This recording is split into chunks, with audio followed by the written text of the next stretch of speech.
The Breitling range has many different families. I'm going to give you a little insight into each and every one.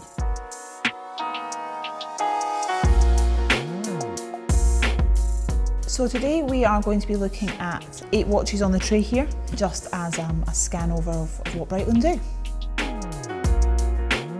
Quite possibly the most iconic Breitling watch within the range.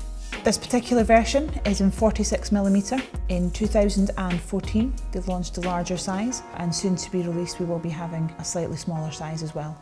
The bezel does have a purpose, as it is in fact a pilot's slide rule, fuel consumption, speed over distance, etc. The Navitimer range does vary from just over £5,000 all the way through to in the excess of £16,000. If you also choose to add the gold bracelet, you are talking about another £20,000 on top of that as well.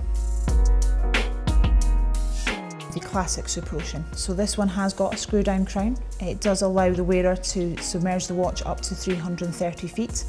It also has a helium escape valve, clear, large, eligible numbers, and the bezel is unidirectional, so again from a diving purpose it does exactly what it is required to do. The Superocean does vary, but it's round about the £3,000 price mark. When Superocean was first brought by the brand to the forefront, this was very much what it looked like. It had a little bit more of a clean look about the dial. If you compare that to the one we've just looked at, it almost has a dressier appearance. It still has your unidirectional bezel. You also have your screw down crown, so the watch is still fit for purpose in going underwater, and that is available in 42mm and 46mm. It is also available in a chronograph version. It generally starts around about £3,800 mark.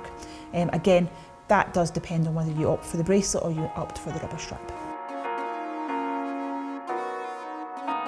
Well, the Transocean is in fact celebrating its 60th anniversary this year, the dressy model within Breitling. The watch does come in a simple 3-hand, so an hour, minute, second, as well as the chronograph version here. The watch does measure 42mm in diameter across both the day date and the chronograph. To me, the Transocean is more of a sleek design. It does bridge functionality with dress. You don't have a screw down crown, so the watch is not built for being submerged, but you do still have your chronograph functions.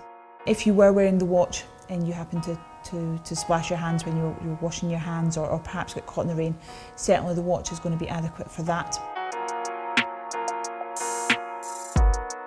The Chronomat is an iconic watch within the range because it was the first watch to contain the B0 movement. It has now been rolled out across further watches within the range, but it was very much the first watch to have the power of Breitling's own in-house movement.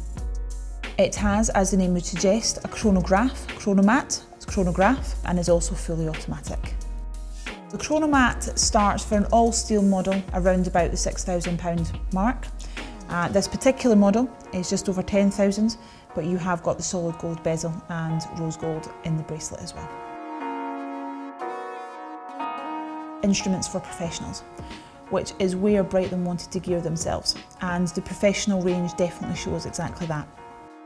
This particular model is the Aerospace, fully made of titanium, so it is very lightweight. When you look at the dial, unlike anything else within the Breitling range, not only do you have your minute and your hour hands, you also have 2 digital displays. Each of the functions will light up across the top here, and it will allow you to set, control, or monitor that particular function in the bottom display.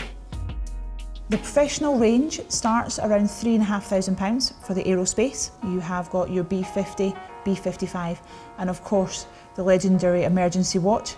The emergency watch does retail for over £12,000, but it is a entire different machine altogether.